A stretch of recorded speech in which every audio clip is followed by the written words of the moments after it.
Thank you for sitting down with us. How are you today? I told you I'm hungover, You're so this is hungover. gonna be a fun one. All right, cool. So, before we get into it, what did you get into last night? What's the meaning behind this hangover? Oh, I went to a Yankee game. Oh, okay. Pretty much that was it. Yeah, it's summer. It's the vibe. We're outside. Go to Dykeman a little bit. You I hear know. that. I hear that. And you're from New York, Yep, correct? the Bronx, born and raised. Okay, so a Yankee game is an organic thing to do. I That's hear that. that's a home. Yeah, yeah, And for sure. we play Boston, so Right. anytime we can beat the Red Sox at home is always a good time. And I've been checking out your content. It's amazing, by the way. I think Thank you're you. doing a lot for the culture. It's awesome. Appreciate it. So tell us, based on this New York background and Cleverly in the City, how'd you come up with that project? What was the concept, and why'd you want to put that out? So Clever in the City, I'm a fan of Sex in the City, Okay. and pretty much I consider myself to be like the Black Carrie with a little bit more sense because Carrie self-sabotaged herself a lot, which pot and kettle shouldn't really talk. But I feel like there was a representation of New York talent with shows all the VH1 reality shows that I feel like just don't represent my friends and the people that I know in this industry and the social scene that we actually are a part of and what we're actually doing. And then there are places that in New York that just don't get highlighted. You don't really, there's parts that we don't see. People have this like weird connotation of what they still think New York is. They still think it's the subway train that they saw on Coming to America. That's not like, it's not how we live here. And I wanted to kind of bring some just different kind of organic conversations in terms of being creative, having to balance, work-life balance. If you have a day job that you have to can't invest in your dream until the nighttime, what that looks like, relationships, intimate ones as well as personal, family, what that looks like for us, the camaraderie between women in the entertainment industry, that there's actually not all just these little weird tensions that happen behind the scenes, but we actually do get along and genuinely want each other to win. So I feel like there were different things that I could tell, and I wanted to kind of do it in my own way. And also I wanted to highlight, the talent that we have here. All the music from Clever in the City was unsigned artists, and I got a lot of dope music to kind of highlight and help people introduce their songs to a different group of people. So it's killing two birds with one stone is always my main For focus. sure, that makes sense. So you pretty much saw you were making all these contacts. You saw all these creative people, and like I said, put it in your own hands and wanted to actually create a platform Yeah, for sure. them. So my hat goes off because we are doing something similar here. We're trying to highlight people that are not only creatives but people behind the scenes that are paving the way Sure. and working hard for the culture. In terms of like all the artists that you've met, you must have got a lot of knowledge of the different ways to kind of take your career to the next level. And I feel like now, based on talking with a lot of artists, like they have what it takes with the qualities you need to succeed. Like they're driven, they're working really hard. But I feel like a lot of them are still, specifically creatives, and people in music, are a little stuck. Like they have everything it takes, they're working hard, they're in the studio all the time, but they're still not connecting those dots to get like to the next level. Like, do you relate with that? Do you understand like kind of that struggle of I'm doing everything I can, but it's still kind of not like working out like that? Like, based on your experience, I'm asking like, what do you think are some reasons behind that? Why they're so kind of So stuck in the disconnect can happen for a number of reasons, and I think I forgot whose interview it was, but it was an artist talking about someone else's music that just wasn't really hitting. Oh, I think it was Neo, and Neo was talking about the place where R&B was as a whole. R&B was in a weird place for a while, and a lot of things weren't hitting. A lot of like artists. I think he made reference Trey Songz about his music and his persona, that there was a disconnect. I think the part that we see the most where it doesn't work, certain artists, as talented as they are, the machines that fuel them in the back end, they have all this money, but it's still not enough. There's a disconnect from the people because there's nothing that you're not relatable. You're not saying anything. People gravitate to who they can relate to. There's a reason why Beyonce is so huge. We've grown up with her. I remember Beyonce since I was 6 years old, right? When she's introduced that into her music. From every stage where she has been in her life, she kind of lets you see a little bit more about where she's at. Before she was a mother, before she was a wife, before she was a girlfriend, like she was a sister, she was a daughter, she was a teenager. Drake even, as much as Drake goes through whatever the hell he goes through in the strip club and crying over Malaya, but we relate to him somehow, right? He gets us. He's exposed that genuine part of who he is to the core. I think artists don't succeed because they're not being genuine, they're true. They're just trying to keep continuing to add to the formula that they saw already worked. But if you don't have anything to say and you don't really believe in what you're saying, why would I believe you? Like as a creative, I know that I'm putting out crap when I'm just kind of just trying to meet a deadline. And I'm just trying to throw shit out there and it doesn't hit. I can see it doesn't hit. And it's like, why? I didn't believe in it. It didn't make me happy to do it. And that's you can see that. Right. It's very transparent. Yeah. People are not dumb, you know, that people gravitate towards what they know and what they can relate to. Gotcha. You know, real life is simple. You don't have to dress it up or change it up. Give people just honesty. They'll gravitate to it. For sure, just like that magazine cover over there with J. Cole, I feel like that's one of the reasons he's so successful, so relatable. Like, yeah, 2014 Forest Hills Drive was like my Bible for like a year, and just because I just felt everything he said. When he said he didn't want his mom to die, I was like, me neither. But there's just so much that people like that bring to the table. That's why they'll be here forever, because they have a story to tell and they know what their purpose is. And every time they drop a project, there's an intent behind it. For sure. And going a little like deeper into that in terms of your content, like what kind of drives you and fuels your passion in terms of the creative projects you've been putting out? Like what motivates you to keep putting out such like unique, great content? I had a mentor a long time ago that told me that I needed to be socially responsible. He mentioned to me that, that I'm not normal, I won't ever fit in, and so there's power in that, because the unique will always stand out, when in whatever kind of way you choose to hone in on that type of attention.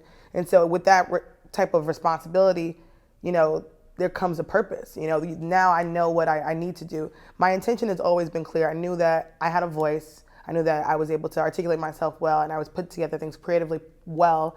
So what could I do with that? What did I want to say?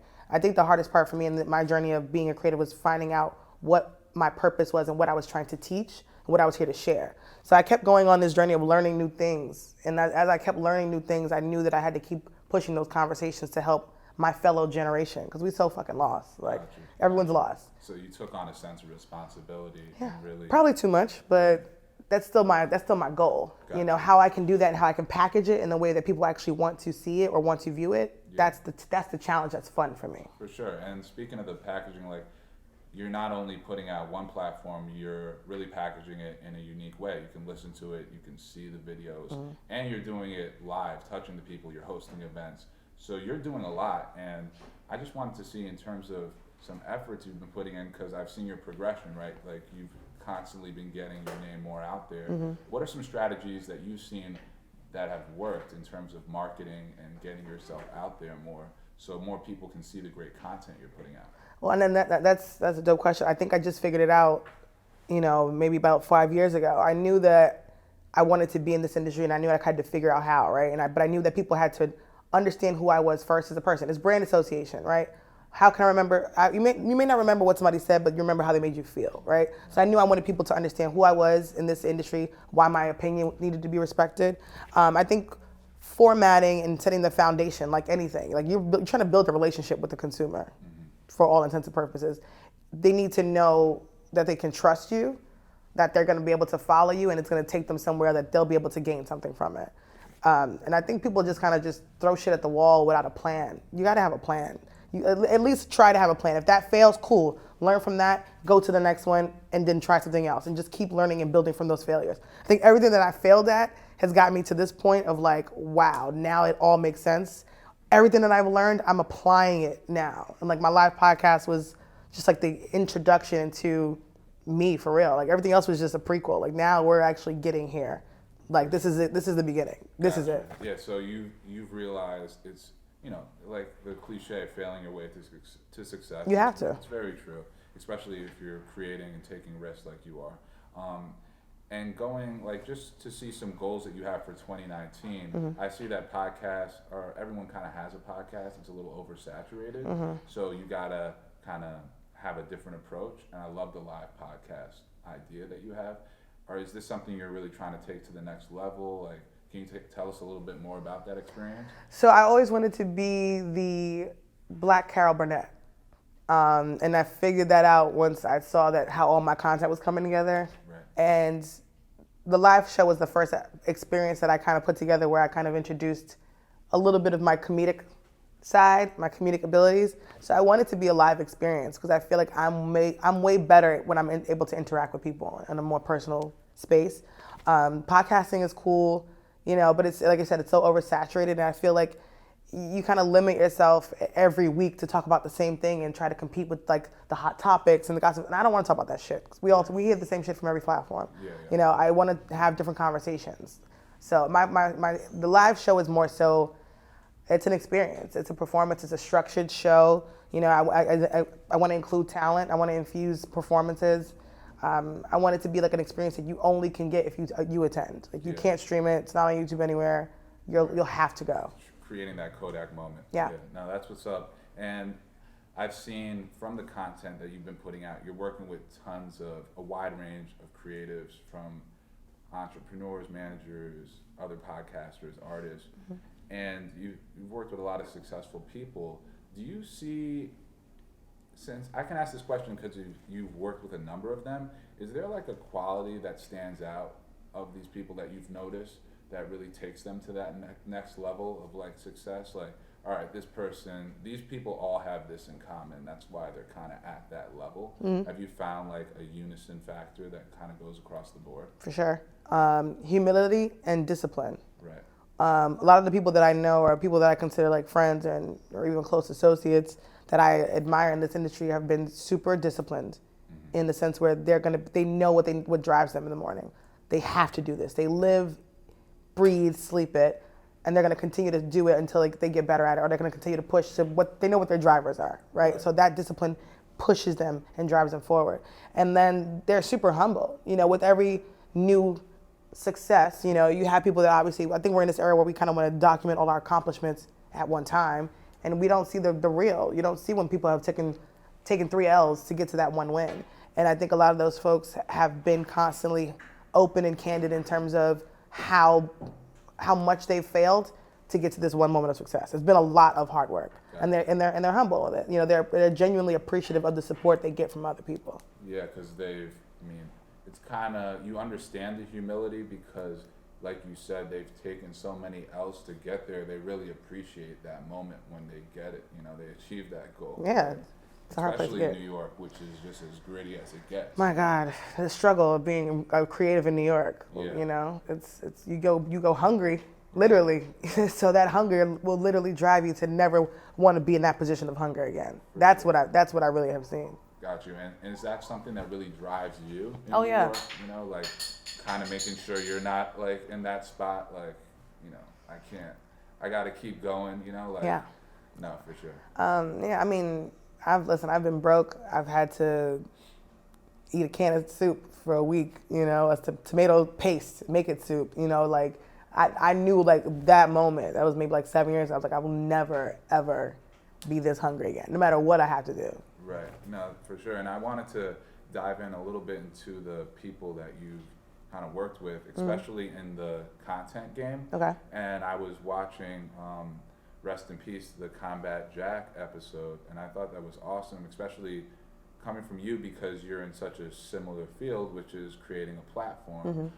And he's just really a legend when it comes to the podcast game in general and the entertainment industry. Like, what are some things about him that maybe rubbed off on you that were like really helped out? Some maybe knowledge, a couple gems that he dropped, you know? So like Combat was actually my friend, and I'm so like blessed that I was able to even know him for the time that I did, Right. because he was just full of gems, because he'd had this whole other career that he abandoned and decided to be a pioneer for an entire new one. Like we owe him, podcast community, as well as the Black podcast community, we owe him a lot. Yeah. He's one of the ones I thought inspired me, because I'm like, oh, he's having really good conversations with people. Like I could probably do that if I wanted to, and I got into that space, and he was such a champion of me in a weird way. Like he was just always just like in awe and like super supportive of everything that I did. So it made me not want to like disappoint him. Yeah. You know, I can't fail. And we were so blessed to be able to kind of capture that moment because I just had to highlight him in his atmosphere and his aura because I feel like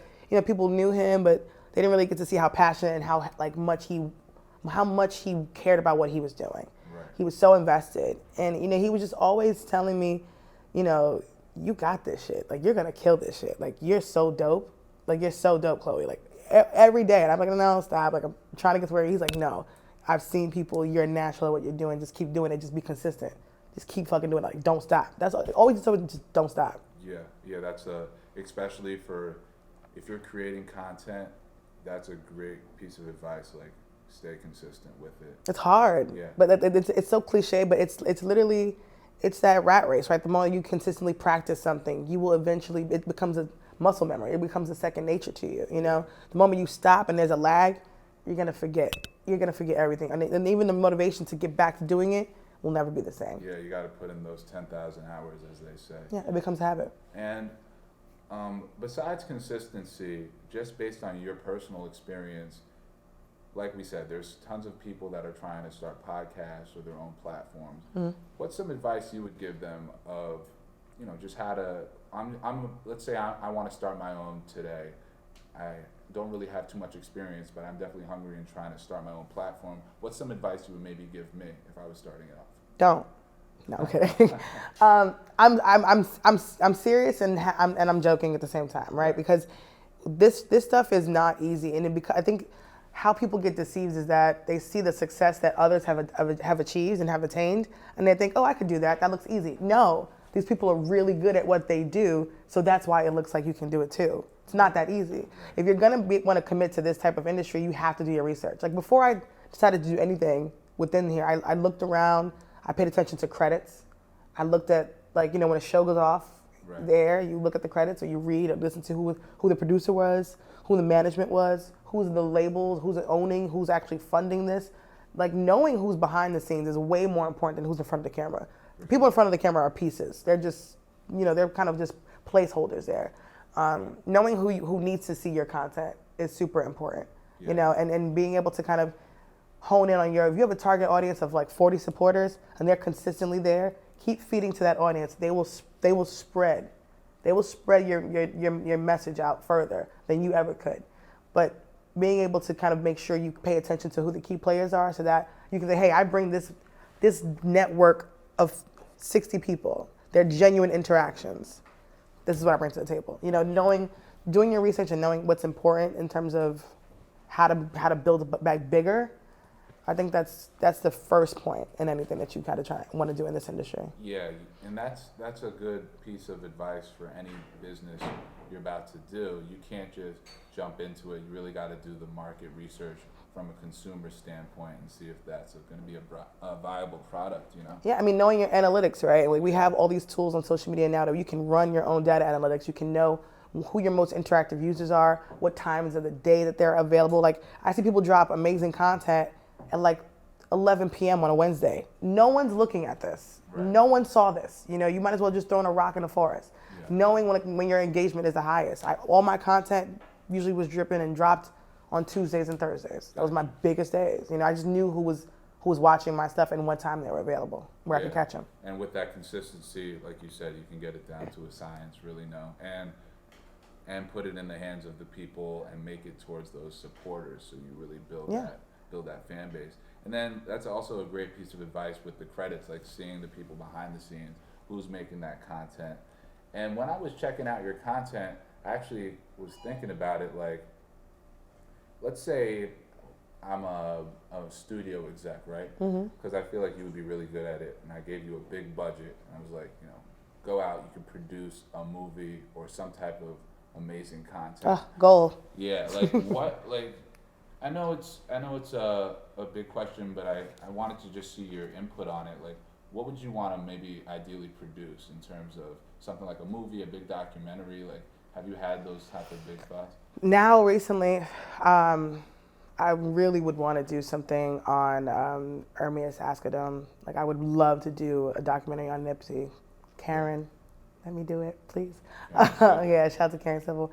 Yeah. Just because I feel like I would actually want to do one on Black Sam right now too. His brother, I think he was super instrumental in that whole unit. That's something that's been on my brain as of recently. Just I'm just so obsessed with Nip now. Even before, I was always a Nip fan, you know. But that's a story that I would want to tell, and I think there's a message to teach us within that in our community, and I think that we really kind of got to hone in on what his message was and our generational wealth and how we can build the Black empire. Before, I really wanted to do a piece on the women creatives of New York that run the labels, a lot of the entertainment powerhouses and the women behind the scenes that whose names we never really know. Right. And I also wanted to do like a documentary piece about women in hip hop, like the history of that and how we've kind of been, again, kind of similarly influential and behind the scenes in that. Right. Yeah, that's interesting. Putting the people behind the camera in front of it. Yeah. It's always cool, and that leads into actually the next question, which is, since you see a lot of these people behind the scenes that are working really hard, pushing the culture, creating opportunities, are there any like a couple people in particular that you think don't get enough credit for all the hard work that they've been putting in? We're in a space right now where I feel like a lot of people are starting to get their flowers, which is nice. Yeah. I think Missy Elliott is somebody who doesn't really get flowers, and it's weird to say because she's Missy, but I feel like she was so like pivotal for me as far as a creative and how we've been able to kind of be kooky and weird and express so many different things without necessarily being sexualized in the industry. I don't think Missy gets enough credit for that. And when she was still at times was a sexual being, and force in that type of light. But even though she's in front of the camera, but she was also behind the scenes, instrumental in a lot of things, putting together a lot of different things. I want to be able to kind of show the duality of entertainment in that way. Gotcha. I think that's super critical. I actually wanted to do like a show kind of like documenting the history of a lot of those different kind of people. There's a couple of names of people I'm trying to work with, so I don't want to say their names right now. No, for sure. But I think that's definitely a good point, because like someone like Missy, you see her entertainment, like performer type of presence, but you don't know all the undertones of things and the barriers that she broke in her career. So that is a good point. Yeah. And then I did a little research and I saw that you had some HR experience, which is interesting. Oh, Google is the devil. Yeah, no, I'm kidding. Yeah. But it helps out so That's we can conduct some really insightful interviews. Yeah. Because what I wanted to ask you, specifically with the entertainment industry, just from that type of, mind frame, from the perspective of someone who understands companies and hiring people and things like that. Like, sure. Are there any companies you think that are really special in the entertainment industry that are really creating a lot of maybe amazing content, putting on great artists that are unique, that you want to maybe shed light on today, that maybe are specifically in New York, like that you would maybe want to, let's say, if you had a dream job opportunity in New York, some company you would want to maybe work with or work for? I think last year Steve Stout launched United Masters. Yeah. And we were able to we were invited to that launch and able to kind of get a better understanding of what they were looking to help artists do. And they fall in line along with my platform, right? Helping unsigned artists kind of get their little bit of moment, their notoriety. And that whole platform is structured to help independent artists, throughout the whole scope of their career. Again, running their analytics, letting them know when their engagement is best, helping them get their own money back from their own, types of, uploads and their streams. And they were I thought that was super creative in the sense where they were just trying to literally not only just help people get their money in their pockets, but they're there to enlighten and teach them. Right. Throughout the structure of your career, this is some place that you're going to be able to go and kind of, everything is there. Your page is there, your profile, it's your own little mini label in itself working for you. And I thought that they were super cool. And I know they're like in the beginning and they're still growing and they're still trying to, really put pedal to the metal to kind of define, a little bit largely what they're looking to do. And that they're a company that I do believe, I believe in what they want to do. I see the vision there. No, definitely. I see that vision too. And, shout out to Steve Stout, the commissioner. Like that is, he's kind of always been pushing the envelope in terms of just different opportunities for artists. For creatives in general, yeah. Because he has such a good business sense and can go kind of on both sides of the field and fights for artists, which is important. And we're going to just, switch it up a little bit, have a little fun today. Okay. This is specifically for my New Yorkers like yourself. So let's say, you know, it's a good day. I give you 10 grand, and you have that one day to spend that money in New York in a fun way. How you flexing those bands for that day? You know, and just don't say I'm going to Fifth Ave. Like, give me some. No, I'm not that materialistic, to be Right. honest. I would probably take maybe 4 or 5 kids that are currently maybe in a creative arts program at school. We would go to maybe a Broadway play of their choice.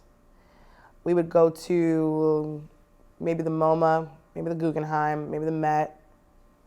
I would take them to Williamsburg just so they can see what that location looks like. And then I would take them to a place like maybe Coney Island. Okay, that's awesome. Yeah. I was not expecting, you know, you took it to the next level. I love kids. Yeah, for sure. And I think I'm fortunate enough to be in the space where I am because I was a kid and I was afforded creative opportunities. Right. You know, and I don't think everyone's meant to be a lawyer. I don't think everyone's meant to be a doctor. We have people who are born creative, and I think a lot of our parents, a lot of our family members were slaves to their time. They just weren't afforded the opportunities. Yeah. You know, and a lot of them got lost in the shuffle. For sure. So I think you can nurture that at a young age. You can kind of show them what their options are later on. That makes a lot of sense because if you have the luxury when you're younger, where you have those broader horizons, it can be a game changer. For sure. When you realize, especially, it's sad when I see that in New York. It's a great point. There's all this opportunity, but people just don't even know about it. You know? Well, how many people homeless people do you see like singing in the subway? Right. Great, talented voices. Yeah. They weren't able. They missed an opportunity somewhere. They didn't have a place to go. No one was able to nurture it, or maybe they did, and life's choices just kind of got in the way. But there's a story there. I always kind of want to do a story on a lot of those people too. I just kind of want to like know their origin. Yeah, that's true. That's always been interesting to me as well in New York because, you know, it's not the narrative that people think. Mm-hmm. Like there's a lot more there's a lot more reason behind the situation, you know, these people are in. And Sorry to get deep. We're supposed to have fun. Yeah, no, we're in Coney Island with the kids. That's it. you just kept it mad real with it. I respect it. And then I wanted to just ask you a little bit in terms of like some goals for this year with your like I know you're about to switch gears a little bit with some of your content. Mm-hmm. Can you just maybe give us a little glimpse of what to look out for? So I have a project coming. I previewed it at the Clever Coins live show, so I can't say the name of it now. But this summer, there's a new project that I'm dropping. A visual project. It's more so like I guess I would say a visual podcast. It's not really. I'm tired of like not being in front of the camera. I think I'm supposed to do that, so I'm gonna do it. And it's sort of kind of me walking through memory lane, a little nostalgic, time hop. My take on like behind the music type of deal. Okay. Kind of documenting a lot of fun entertainment moments that we've had, a lot of key moments in hip hop that have been pivotal for us in the culture, Right. where I was in my time in my life, how it related and affected me. Give you some little bit of history on things that you don't know, some things that you do know. It'll be fun. I may have some people come through, but for the most part, it's me, a couple of people I'm working with, and it should be fun. No, that's cool. And in terms of like some people you want to maybe work with or collaborate with, Mm-hmm. like if you had, I know you're from the Bronx, you know, so and when I ask this question, the answer a lot of the time, shout out to her, is Cardi B. But like, you know, let's just put Cardi B aside for a second. If you want to interview, do you have like a dream interview, someone you really love to sit down with that's from New York that you love to just have that conversation with? Or even There's collaborate with. there's so many 'cause people. I know it's a difficult question. But It is. It could be collaborate with on a business like deal, or you know, just interview and create some content on. But some people that you maybe come to mind.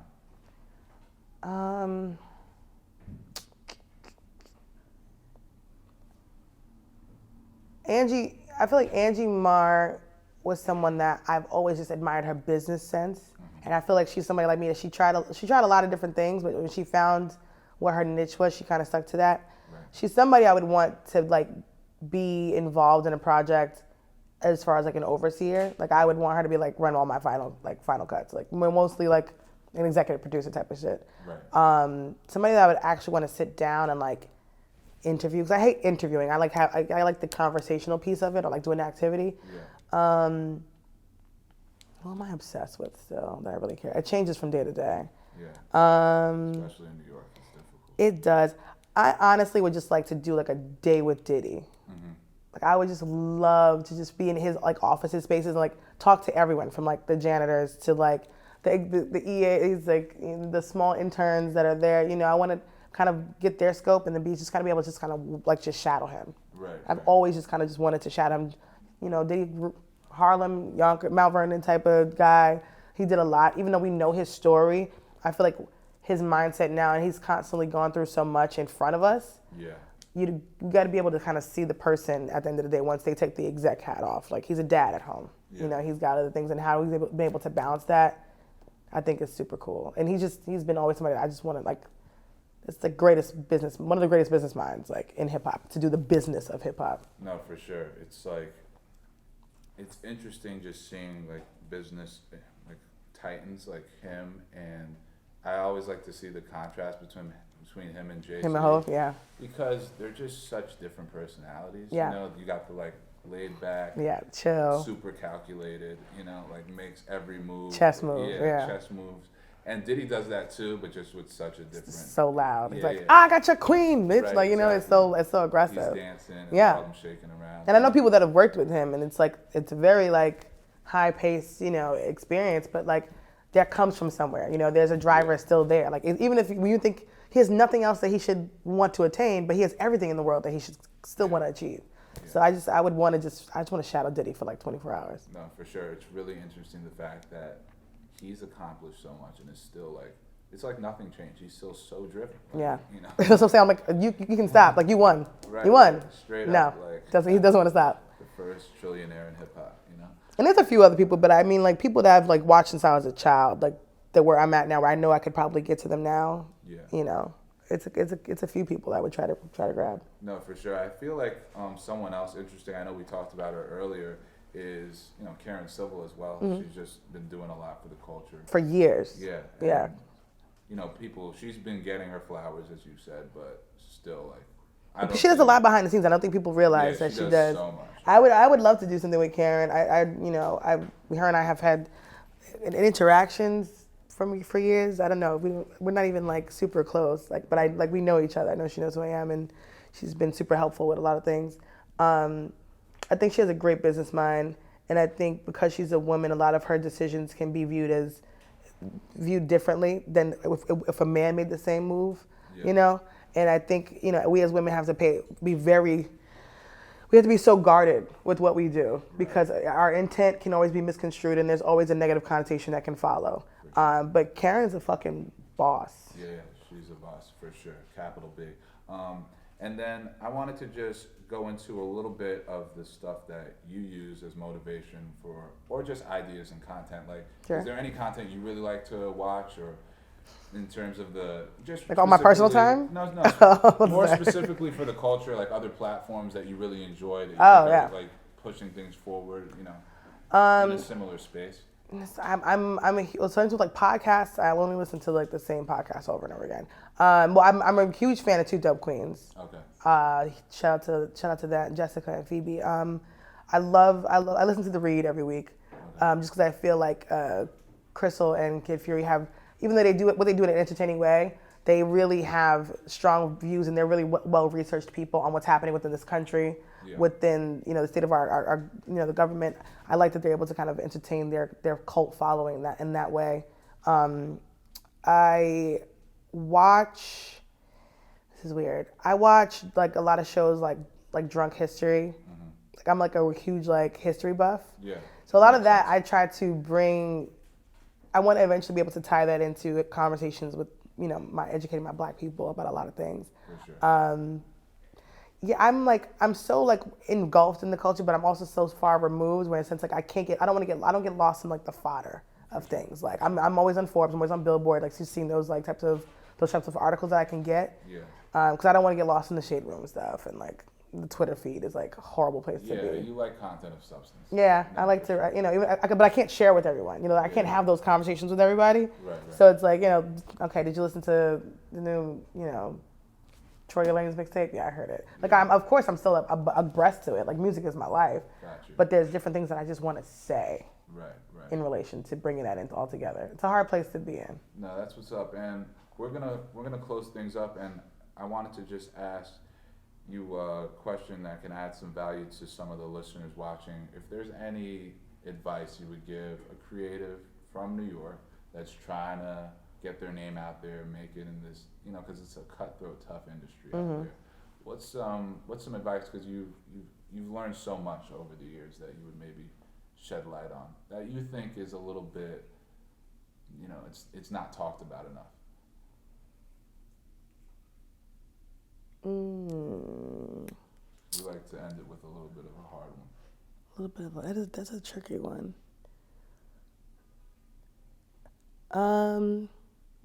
I think the conversations that most creatives are afraid to have and respectfully have is the conversation of appropriate compensation. Mm-hmm. How can you put a numerical value on your work? Mm-hmm. What's your work worth?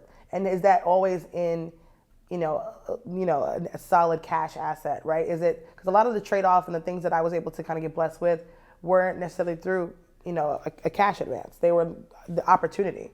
That was my pay. That was my reward. That was my compensation. Like, I did this for free, but off the strength. And just because of that, I have this relationship forever with somebody. And no matter what, if I ever ask them for anything, they know how to pay that forward. And I think a lot of people come in with a chip on their shoulder, and then they have a little bit of a monochrome of success, and then they think their bag has gone up. What's the real cost and price of the bag? Be honest and realistic in having those conversations about what you've done versus to why your bag doesn't equate to what someone else's does. I think those are conversations that need to be more definitive. I don't think we've reached a necessarily structured way of being able to kind of properly compensate or probably have those discussions or negotiations in terms of what the work that you put out, what you've done. Yeah, I think that's a great gem because, a bag might honestly not equal as much as that connection. Right. That you're doing business with someone repeatedly and consistently, and residually can have a way more of an impact than, some money, what I mean? So I think that's a great piece of advice. And then... And paying men and women fairly. Hell yeah. Because I've hosted events where the man got paid more than me. Yeah, that's messed up. I actually, the next question was going to be about hosting, just briefly. I see you're involved in tons of events, and especially from the consumer standpoint, people think, you go to one of these events and they don't understand the amount of work and planning that goes into it. Like, what are some things that you would give advice to someone that's starting or about to put an event on, like, in terms of just so they can understand the reality that it's not a cakewalk? No, You're about to get, especially an event, I've thrown tons, you're about to get hit with so many curveballs the night of, just wild shit's about to go down. Even if you plan to the T, what's some advice you would give to someone that's about to throw one of their first shindigs? I used to throw up this party called the In-House. Shout out to my partner, Shanae Curry. We did one. We ran a stream of events back in 2017, 2018, and I think one of the largest events that we had was at the Paper Box in Brooklyn, and we had about 420 people, maybe. Nice. Packing this event. We didn't realize it was going to be this big. Right. Obviously you only dream. But in working with different venues and the Paper Box, they were always great, but you don't always get blessed with a great venue, right? Mm-hmm. And they don't always make a bar guarantee, right? There's going to be things that you have to, allocate for. Right. DJs, equipment, you need to really be firm in the negotiations and understanding what you're getting yourself into, what your expectancy is from the venue, what they're looking for you to bring. At the end of the night, what you're responsible to cover if you don't meet this certain numerical amount for the bar or for the door, or what your negotiations are. I think have a really concise budget in place. What can you realistically put into this event if, God forbid, it does not reach your standards? If you're going into any event to make money, you're gonna fail immediately. That should not be the intention or purpose. Not initially. Right. A lot of the great events that you see that are huge now, they're big because they started off humbly and small. They just kind of had an organic experience. If you're looking to create an organic experience that will continue to grow, you'll have a better chance long term than if you're just kind of going in this trying to make some money. Yeah. Most events you just barely break even first starting out, or you make zero money at all. Yeah. Or you have a balance. No, that's a great point. It's kind of similar in sales, like, and marketing, especially with content. You gotta give, Yeah. and then you get that ask, eventually. It'll pay off, but that's Yeah. again that comes with consistency. Right. You know. And then the last question, in terms of New York, we like to end it on a New York note. New York. What are some things that are so special, unique to you about New York that keeps you driven, keeps you hustling, that you kind of really love about the city you can't find anywhere else? I think visually I get more inspired than anything else walking around the city of New York because of just all that we're able to see. From the architecture of the buildings, summertime in New York I think is one of the most inspiring times to be here because there's so many different people out. There's so many different things happening. There's somebody selling ices on the corner next to somebody selling belts, and there's a fire hydrant with kids having a water balloon fight. There's just so much happening and so much real life to experience at one time. If you just sit in one corner and just sit there and wait for the day, you'll see so much happen around you. And I think there's inspo in all that. The sounds, visually, if you just close your eyes and just kind of hear what's happening in the street, that's the type of things that fuel me in terms of what I want to show and what I want to kind of I want to depict in certain things in a certain way. People want to see themselves in your work. Yeah. I think I'm just so blessed to be from New York. I think when I go away, I think I realize it better. When I come back, I'm like, there's no place like my home. Yeah. There's just so much opportunity. Everywhere you go, you can literally have a way to meet a new person, make new money, or learn something new. You don't get that everywhere. No, you don't. And then lastly, where can the people follow you? What's your social media handles? The easiest social media handle you will ever hear. It's Cleverly Chloe. If you don't know how to spell clever, I can't help you. You probably shouldn't follow me anyway. You've heard it here. I really appreciate you sitting down. Thanks with for us. That having was me. awesome, for sure.